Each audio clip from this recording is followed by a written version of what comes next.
F ബിയിൽ account add ചെയ്യണമെന്ന് ഒരു സബ്സ്ക്രൈബറിന്റെ ഡൗട്ട്. അവിടെ നിങ്ങൾക്ക് ഫേസ്ബുക്കിന്റെ ബാങ്ക് ഡീറ്റെയിൽസ് അപ്ഡേറ്റ് ചെയ്യാനുള്ള നോട്ടിഫിക്കേഷൻ വരാത്ത കാലത്തോളം നിങ്ങൾ അവിടെ ബാങ്ക് ഡീറ്റെയിൽസ് അപ്ഡേറ്റ് ചെയ്യേണ്ട ആവശ്യമില്ല. പല ആൾക്കാരും അയ്യോ എനിക്ക് എവിടെയാണ് ബാങ്ക് ഡീറ്റെയിൽസ് കൊടുക്കുന്നത്, അയ്യോ എൻ്റെ ഏണിങ്സ് എങ്ങനെയാന്ന് എനിക്ക് ഒന്ന് തുടങ്ങില്ല, അതിന് ബാങ്ക് ഡീറ്റെയിൽസ് ഒന്നും കൊടുത്തില്ല എന്ന് വേവലാതിപ്പെടാറുണ്ട്. അപ്പോൾ നിങ്ങൾ അതിൻ്റെ ഒന്നും ആവശ്യമില്ല. നിങ്ങൾക്ക് ഒരു നോട്ടിഫിക്കേഷൻ വരും ബാങ്ക് ഡീറ്റെയിൽസ് കൊടുക്കണം. ആ സമയത്താണ് നിങ്ങൾ ബാങ്ക് ഡീറ്റെയിൽസ് കൊടുക്കേണ്ടത്. അല്ലാതെ ആഡ്സ് പേയ്മെന്റ് ഉണ്ട്, അതായത് നമ്മൾ ഫേസ്ബുക്കിൽ പരസ്യം ചെയ്യുന്നതിനുള്ള ഒരു ഏരിയ ആണ്. അതായത് നമുക്ക് എമൗണ്ട് അതിൽ സ്റ്റോക്ക് ആക്കിയിട്ട് വെക്കില്ല. അതിൽ ഫണ്ട് ഉണ്ടെങ്കിൽ നമ്മൾക്ക് അതിൽ നിന്ന് ഓട്ടോമാറ്റിക്കായിട്ട് നമ്മൾ വീഡിയോസിനൊക്കെ പ്രൊമോട്ട് ചെയ്യുന്നുണ്ടെങ്കിൽ ഈ ആഡ്സ് പേയ്മെന്റിൽ കൂടിയാണ് നമ്മൾക്ക് കാര്യങ്ങളൊക്കെ ചെയ്ത് മുന്നോട്ട് പോവുക.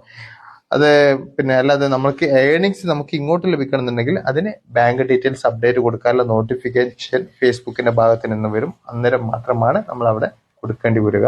അല്ലാതെ നമ്മൾ ഓൾറെഡി അതിൽ ബാങ്ക് ഡീറ്റെയിൽസ് കൊടുത്ത് വെക്കേണ്ട ആവശ്യമില്ല.